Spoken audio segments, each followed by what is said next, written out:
तो हाँ, कुछ ऐसा रहा था सफ़र गंगटोक का, न्यू जलपाईगुड़ी से सिलीगुड़ी और सिलीगुड़ी से गंगटोक के रास्ते। न्यू जलपाईगुड़ी जो कि नॉर्थ ईस्ट इंडिया का largest and busiest railway junction है। न्यू जलपाईगुड़ी से सिलीगुड़ी ऑटो से और ऑटो से होते हुए कैब लेकर मैं निकल पड़ी अपनी मंजिल की ओर, जो कि जो है सिलीगुड़ी से गंगटोक 130.8 किलोमीटर की दूरी चढ़ाई करनी थी। और फिर नॉर्मल रास्ता तो बहुत नॉर्मल लगता है 130.8 किलोमीटर, पर जब पहाड़ों पे सफ़र करना हो और चढ़ाई चढ़नी हो तो फिर भाई ये सांप की तरह रेंगते हुए जाना पड़ता है। और जो कि अगर टाइम की बात करें तो टोटल 5 घंटे लगने वाले थे। वैसे तो मैं सोच रही थी कि मैं 5 घंटे करूँगी क्या, बट स्टिल बहुत अच्छा होने वाला था, क्योंकि मैं सोच कर ही निकली थी कि पहाड़, नदियाँ, झील, तालाब जो मिल जाए रास्ते में भाई सबको देखते हुए जाना है। वैसे थोड़ी सी झपकी जरूर आई थी, क्योंकि डॉर्मेट्री में मैं सही से सोई नहीं थी और मुझे ये था कि 6 बजे मेरी मतलब जो है कैब है तो वो मुझसे मिस ना हो जाए, तो क्योंकि मेरा फर्स्ट टाइम ही था और ऐसे करना। तो फिर मैं यहाँ से मतलब कि पहाड़ देखते हुए, पहाड़ बहुत ऊँचे ऊँचे थे यार, बहुत मस्त थे, हरी भरी वादियाँ थी, बहुत अच्छा लग रहा था और मौसम भी बहुत सही था।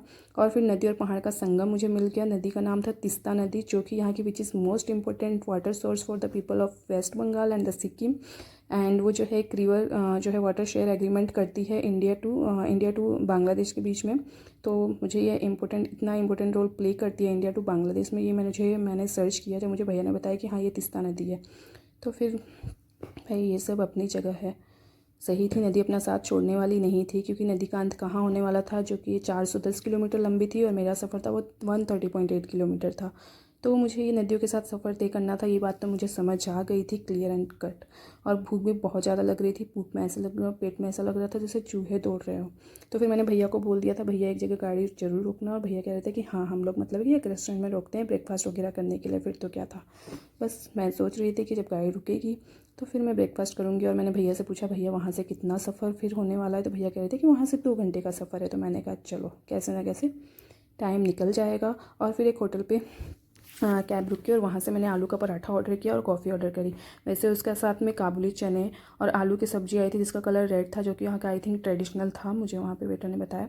और फिर वहाँ पे दही काबुली चने, इसके साथ में मैंने आलू के पराठे का जायका लिया। आलू के पराठे खाए और पेट पूजा करी। वैसे तो खाली पेट और खाली दिमाग आई थिंक शैतान का काम करता है, ये बात मुझे रियल लगने ही वाली थी कि मेरा पेट भर गया। और फिर मैंने वहाँ से पेड़े लिए ताकि मैं रास्ते में खाऊंगी, और फिर मैं पहुँच गई अपनी मंजिल की ओर। A few moments later.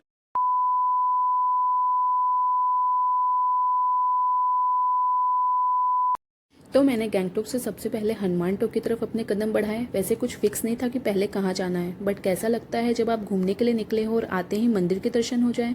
जय हनुमान जी की, ऐसा बोलकर हम लोग गैंगटॉक से 11 किलोमीटर की दूरी पर हनुमान मंदिर की तरफ बढ़ने लग गए। And it was established by 1952, dedicated to lord Hanuman, and it was maintained by the Indian army. वैसे अगर हनुमान टॉक की ऊंचाई की बात करें तो ये 2194 मीटर ऊंचा है, और अगर इसे फिट में बताया जाए तो ये 7200 फीट ऊंचा है। और मंदिर पहुंचने से पहले ही हमें ये लग गया था कि मंदिर के पास आई थिंक बारिश हो रही होगी, क्योंकि पहले से ही संकेत मिलने लग गए थे, बादल बहुत ज़्यादा नीचे आ गए थे। वैसे सुना था कि पहाड़ों में बहुत जल्दी मौसम चेंज हो जाता है, बट ये क्या, इसने तो गिरगिट की तरह रंग बदल लिया, क्योंकि स्टार्टिंग पर कुछ भी नहीं था, हल्की हल्की थी धूप थी। बस मुझे ये लगा कि यार पूरा दिन स्पॉइल ना हो जाए, लेकिन जो होता है अच्छे के लिए होता है। और जाते ही देखा कि बस हरी भरी वादियाँ दिखना बंद हो गई थी, पहाड़ बिल्कुल ढक गए थे फॉग से, बस बारिश आने ही वाली थी। ऐसा लग रहा था जैसे भगवान खुद प्रकट होने वाले हो अपने भक्तों से मिलने के लिए। ऐसा ही कुछ संकेत दे रहा था जैसे कि मूवी में होता है। और हम लोग सीढ़ियाँ चढ़ने लग गए। वैसे एक बात है यार, मंदिर जाते टाइम सीढ़ियाँ बहुत चढ़नी पड़ती है, और चढ़नी भी क्यों ना पड़े, भगवान जी इतनी ईजिली कहाँ मिल जाते हैं। और एक कतार में घंटियाँ लग रखी थी, जितनी घंटी बजा लो उतनी कम है। मैंने हर घंटी को बजाते हुए आगे बढ़ी, और आगे बढ़ते हुए बस मंदिर की तरफ बढ़ने लग गई, चलने लग गई। चलते चलते मुझे बिल्कुल भी सीढ़ियाँ चढ़ने का एहसास नहीं हुआ। आप देख सकते हो कि बस बारिश आने ही वाली थी, और ये हरी भरी वादियाँ पूरी तरीके से ढक गई थी। वैसे इस मंदिर के बारे में एक पौराणिक काल से, ये मंदिर का निर्माण कैसे हुआ है पुरानिक काल से जुड़ा हुआ है। कहा जाता है कि जब भगवान हनुमान जी राम जी के भाई लक्ष्मण जी को बचाने के लिए जब संजीवनी पर्वत को लेकर उड़ रहे थे, संजीवनी पर्वत एक पौराणिक रक्षक जीवन बूटी है, उसको लेकर उड़ रहे थे, तब उन्होंने यहाँ पे कुछ टाइम विश्राम किया था। उनके विश्राम स्थली के रूप में इस मंदिर का निर्माण हुआ। इस मंदिर में राम जी, सीता मैया, लक्ष्मण और हनुमान जी की, राधे कृष्ण जी की मूर्ति है जो कि विराजमान है, देख सकते हो। और मंदिर से हम नीचे आए और मैंने देखा ये किसकी भीड़ है यार। ऐसा लग रहा था जैसे प्रसाद ले रहे हो या फिर मिठाई की दुकान हो, बट नहीं, मैं गलत थी। यहाँ पे लग रखी थी डोसे की भीड़, और लोग जो यहाँ पे दर्शन करने के लिए आए थे वो बारिश की वजह से बिल्कुल टस से मस नहीं हुए और जम कर डोसे का लुत्फ उठा रहे रहे थे, डोसे के मज़े ले रहे थे। और जो आ रहे थे पर्यटक वो भी मंदिर में जाने से पहले यहाँ पे थोड़ी देर रुक रहे थे, क्योंकि मंदिर जाने से उन्हें भीगना पड़ता तो वो फिर और कैसे चीज़ें घूम पाते और जगह कैसे जा पाते। जो स्टार्टिंग में जो हमारी तरह आए हुए हैं तो उन्होंने डोसा खाना ही बेटर समझा, और मुझे लगता है बस आए और डोसा खाना स्टार्ट कर दिया और फिर सोचा बाद में मंदिर के दर्शन कर लेंगे।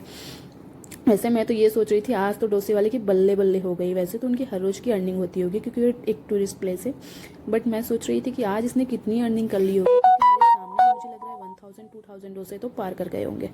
और फिर क्या, मैंने भी डोसा ऑर्डर किया, डोसा खाया और डोसा खाते ही सोचने लग गई ये बारिश कैसे बंद हो गई यार। बारिश तो बंद होने का नाम ही नहीं ले रही थी, और बस मेरे को ऐसा लग रहा था कि मैं ऊपर देखूं बादल की तरफ और बारिश बंद हो जाए, बट नहीं, ऐसा नहीं होने वाला था। फिर मुझे लगा क्यों ना भगवान की तरफ वापस बढ़ा जाए, हनुमान जी ही अब कुछ करा सकते, उन्होंने ही बारिश करवाई है तो।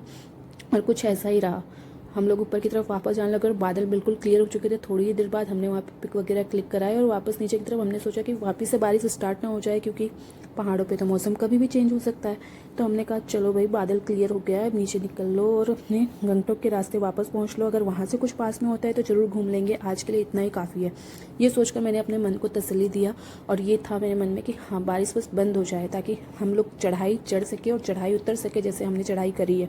तो ये क्या, बारिश बंद थी, हम लोग जल्दी अपने अपने रास्ते की तरफ निकल गए, जो कि 11 किलोमीटर का हमें रास्ता तय करना था। और वहाँ से अगर कुछ चीज़ें हमें घूम सकते थे या कुछ प्लेस घूम सकते थे तो हमने कहा ठीक है चलो